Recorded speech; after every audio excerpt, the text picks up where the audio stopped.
السلام علیکم دوستو، میں محمد وقاص نئی ویڈیو کے ساتھ حاضر ہوں۔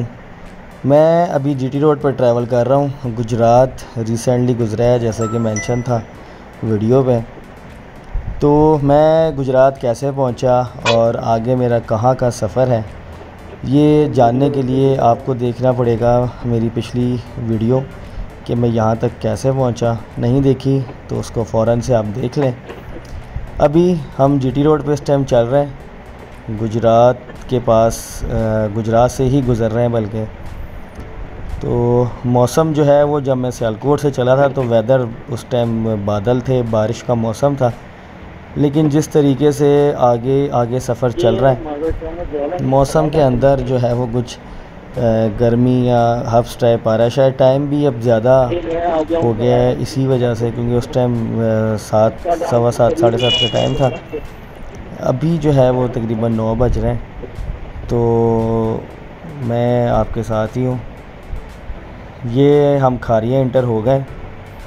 کھاریاں شہر کا آپ کو علم ہی ہوگا، یہاں پر زیادہ تر جو ہے وہ آرمی کا ایریا ہے، آرمی کینٹ ہے۔ موسٹلی میرا خیال سے کھاریاں کی جو بیس ہے آرمی کی، وہی فیمس ہے کہ یہاں پر جو ہے وہ آرمی کا کینٹ لگتا ہے۔ تو اگلی منزل دور نہیں ہے میری، قریب ہی ہے۔ اسی ولاگ میں آپ کو اپنی اصلی اگلی منزل جو ہے وہ بھی میں آپ کو دکھاؤں گا، وہاں پر انشاءاللہ پہنچیں گے۔ آہستہ آہستہ جو ہے وہ بادل کم ہوتے جا رہے ہیں اور گرمی جو ہے وہ گرمی نہیں، ہبس ٹائپ ہے، کوئی ہبس وہ زیادہ بڑھ رہا ہے۔ یہ کوچ کیسے کھڑی کرتی ہے، تو ہبس جو ہے وہ تھوڑا سا بڑھتا جا رہا ہے۔ تو دیکھتے ہیں، اللہ خیر کرے، ہم نے ٹریول تو کرنا ہے۔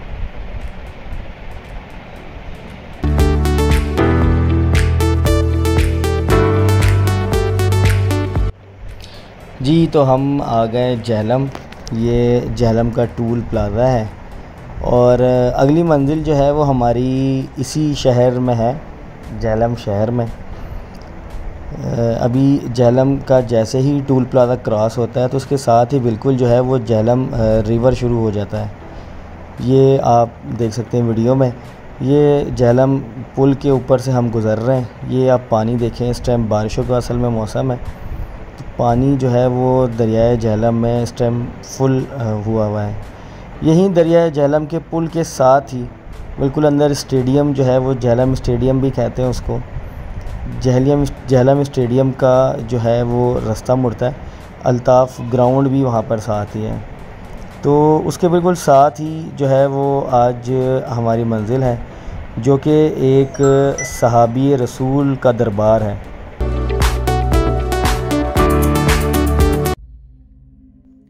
آج ہم کوشش کریں گے کہ آپ کو صحابہ کرام کے دور میں لے کے چلیں، کیونکہ یہ وہ ہستیاں ہیں جنہوں نے حضور صلی اللہ علیہ وآلہ وسلم کا دیدار اپنی آنکھوں سے کیا اور سرکار دو عالم صلی اللہ علیہ وآلہ وسلم کی صحبت میں وقت گزارا۔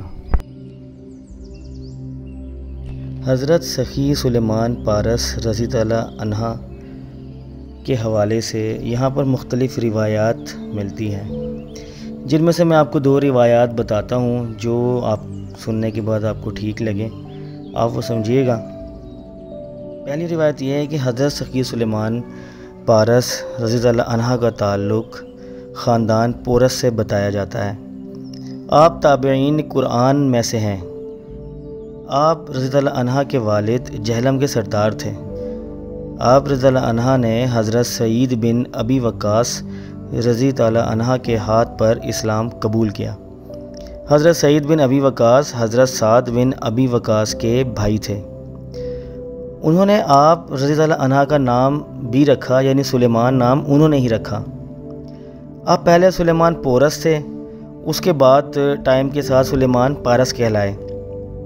ایک روایات کے مطابق جہلم کا نام بھی حضرت سعید بن ابی وقاص رضی اللہ عنہ کا تجویز کردہ ہے، جس کا مطلب چاندنی میں نہایا ہوا دریا بتایا جاتا ہے۔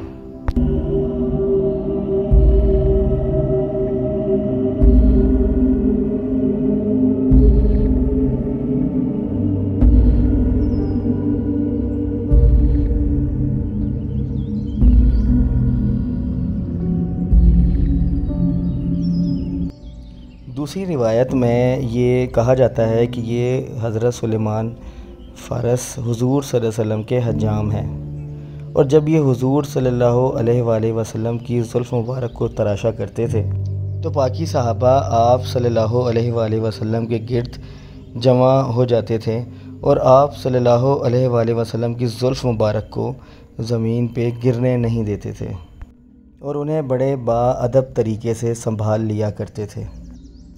آپ رضی اللہ عنہ حضرت امیر معاویہ کے دور میں تبلیغ کے سلسلے میں افغانستان کے راستے سے ہوتے ہوئے ہندوستان پہنچے تھے۔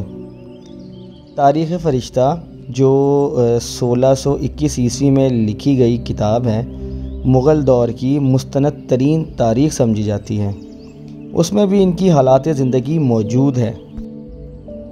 مزید تاریخ کی روشنی میں آپ کو بتاتا ہوں کہ آپ رضی اللہ عنہ کی صحابیت پر حضرت سلمان محمود جن کا تعلق ایوان شریف سے ہے اور وہ بہت بڑے صاحب کشف اور صاحب علم تھے، وہ بھی ادھر حاضری دیتے رہے ہیں۔ قاضی غلام محمد ہزاروی وہ بھی صاحب کشف تھے اور روحانی علوم پر دسترس رکھتے تھے۔ انہوں نے بھی اس درگاہ پر آ کر کافی عرصہ خدمات سر انجام دی اور ضلع جہلم میں انہوں نے کافی عرصہ خطابت کے فرائض بھی سر انجام دیے۔ انہوں نے اپنی کتاب فیوزات غوثیہ میں حضرت سلطان محمود آف ایوان شریف سے منقول یہ بات درج کی ہے صفحہ نمبر 88 پر کہ آپ رضی اللہ عنہ صحابی رسول ہیں۔ یہ کتاب جہلم کی تاریخ میں سند کی حیثیت رکھتی ہے۔ محمد دین زرکر کی کتاب تذکرہ جہلم میں آپ رضی اللہ عنہ کو صحابی ہی لکھا گیا ہے۔ قاضی غلام نبی نے تاریخ درجاگ میں آپ رضی اللہ عنہ کو صحابی ہی لکھا ہے۔ تو حضرت سلیمان پارس نہ صرف خود صحابی ہیں بلکہ ان کے بیٹے بھی صحابی ہیں۔ آپ عمیر رضی اللہ عنہ جو کہ نبی کریم صلی اللہ علیہ وآلہ وسلم کے بہت پیارے صحابی کے والد بھی ہیں۔ اس کے علاوہ آپ صاحب کرامات بھی ہیں۔ ادھر جو کنویں کا پانی ہے وہ مختلف بیماریوں کے لیے لوگ استعمال کے لیے لے کر جاتے ہیں اور ادھر آ کر خود بھی اس پانی کو استعمال کرتے ہیں۔ اس میں کچھ بیماریاں جس میں معدے کے امراض ہیں، جگر کے امراض ہیں، آنکھوں کے امراض ہیں، ان سب کا اس پانی سے علاج ہوتا ہے۔ اس کے علاوہ جن کو مسے ہوتے ہیں تو وہ بھی یہاں پر 3 دفعہ حاضری دیتا ہے اور پھر وہ جھاڑو دیتا ہے تو اس کے مسے بھی ختم ہو جاتے ہیں۔ بہت سے لوگ یہاں پر اپنی خواہشات لے کر آتے ہیں اور اللہ پاک اپنے غیب کے خزانوں سے ان کو عطا کرتا ہے، کیونکہ یہ اللہ پاک کے مقرب بندے ہیں۔ اللہ پاک ان کے صدقے ان تمام کی حاجات کو قبول کرتے ہیں اور ان کو عطا کرتے ہیں۔ یہاں سے کوئی بھی خالی ہاتھ نہیں جاتا۔ جی دوستو، تو کیسی لگی آپ کو میری آج کی یہ ویڈیو؟ کمنٹس میں مجھے لازمی بتائیے گا۔ میں چل پڑا ہوں اپنے اگلی منزل پر۔ اگلی منزل قریب ہی ہے، تو دیکھتے رہیے گا میری نیکسٹ ایپیسوڈ۔ انشاءاللہ آپ سے ملتے ہیں اپنی اگلی ویڈیو میں۔ چینل کو میرے سبسکرائب، ویڈیو کو میرے لائک ضرور کیجیے گا تاکہ میں آپ کو مزید اس طریقے کی ویڈیو دکھا سکوں۔